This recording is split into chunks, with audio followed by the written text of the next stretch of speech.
Hello and blessings, beautiful souls. Avalon here, and today I've got an unboxing of the Hip Chick Tarot by Maria Storm.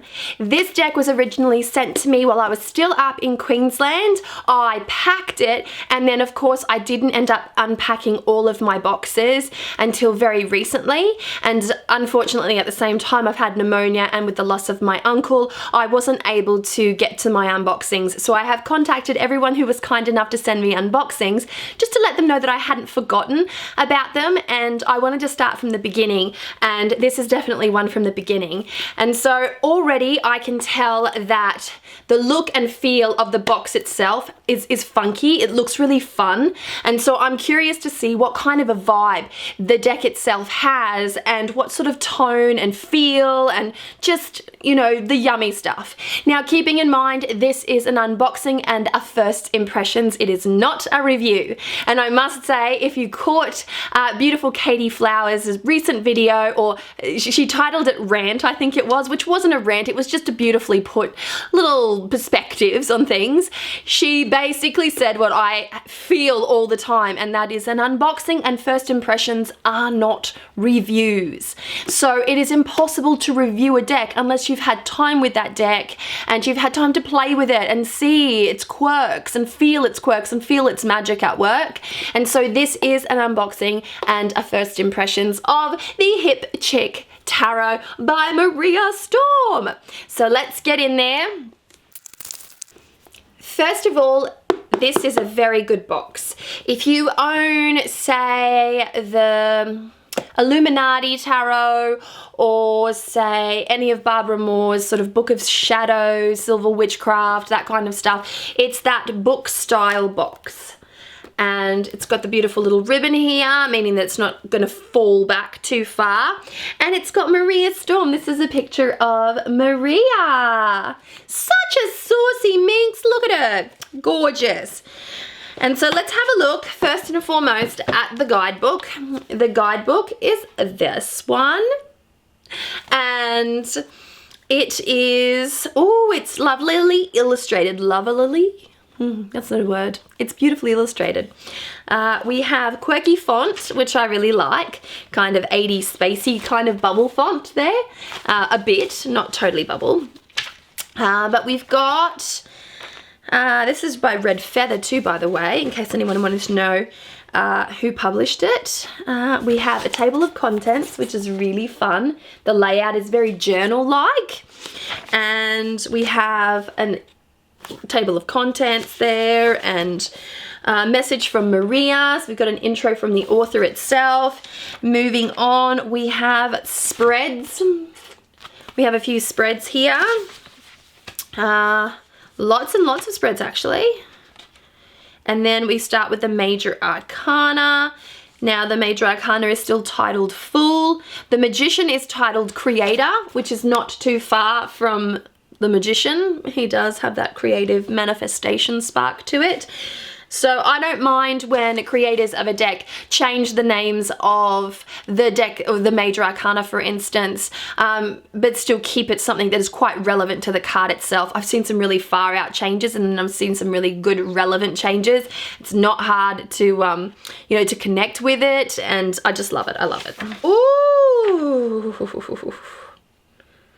I like it. Sacred knowledge. Interesting, interesting. So we have a few changed. But that is the book itself. It is comprised of 111 pages for those who are 111s or 1111s. You might like that. It's a little something in that. So let's get to the deck itself. It looks like this in the box. There we go. I can already see that it's matte, which I really like, and it's split up in the deck in two piles like that. The box itself looks like this. This is cardboard, sturdy cardstock inside to help it stop it from moving. That's the back of the box itself. And so we're going to start with the first. Oh, the backs are so cute. Look at the backing of this deck. It is so cute. So let's have a quick flick through, hey? So we have the Fool, the Creator, the High Priestess, we have Nature, interesting, we have Structure, we have Sacred Knowledge, we have Lovers, we have Will, interesting, Chariot, we have Strength,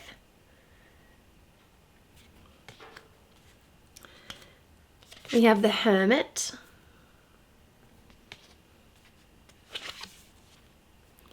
we have the Wheel, here is Justice, here's Hanging. I don't mind that at all, actually. Here we have Death,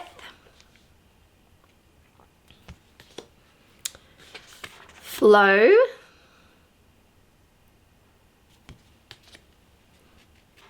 then we have Bound, we have Tower,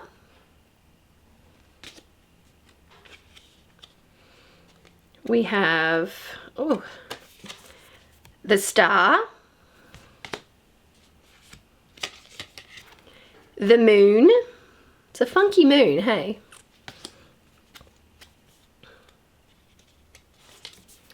The Sun. I like the sun. We have Reborn. And then we have the Universe. Look at this gorgeous universe. There is nudity, I should say, this. So, straight away through my flip through of the Major Arcana, I can see that this is a deck that has modern diversity, as we can see. We have this beautiful woman as the universe. We have them wearing glasses. We have them in every color. We have them in lots of different shapes, and there is just no stereotypes. Ah! They fell out everywhere. What landed on my lap? That's the most important thing. Creator. I like that. I can dig that. Now they're out of order, which peeves me. So let's have a close look at, oh, so we start with the Queen. Okay, so we start with Creator. So we start with the Court. Let me just move this around. So we start with the Court for the suit of Wands, which in this deck is called Creator. And here we have it.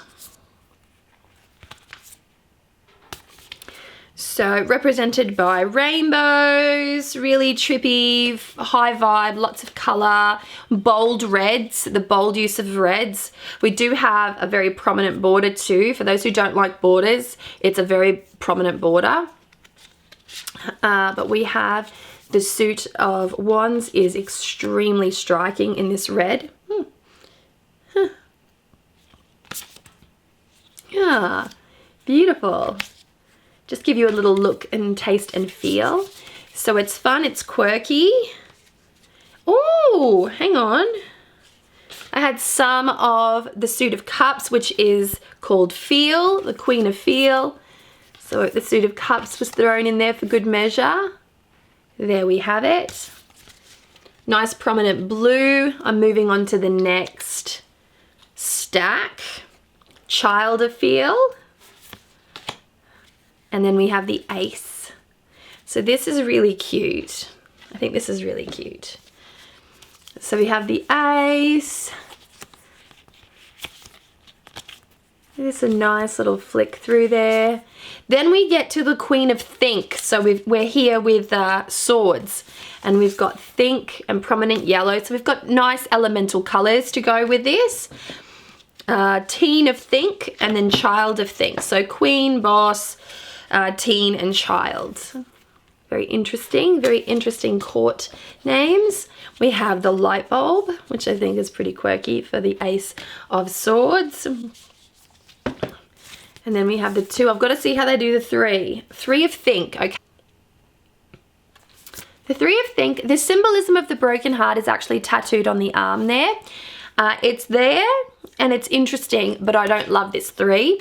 Nevertheless, the symbolism for the original Waitsmith is there in the broken heart. So we got the 4 of Think here, which is Rest, and that's a perfectly good depiction. And let's scoot through and have a look at the others. Oh, that's groovy. Okay, which brings us now to Earth. And here is the suit of Earth, called Earth, so traditionally Pentacles.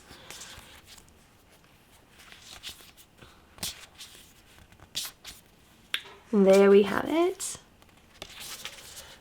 Okay, so here's what I've got to say about it. I've looked through elemental depictions, color coordination, I should say, more than depictions is totally there. So it's very easy to identify when you've laid out, say, 12 or 13 cards, if you've got more cups than you do swords, for instance. It's very easy to identify.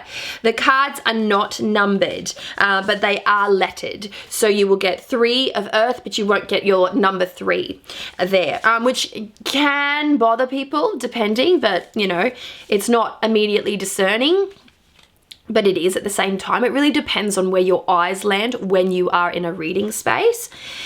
The color palette is bold. There is a lot of purple through the major arcana. So purple is a color that is tied to your crown chakra, to spirit, to consciousness, to, you know, the 6th sense and things of that nature.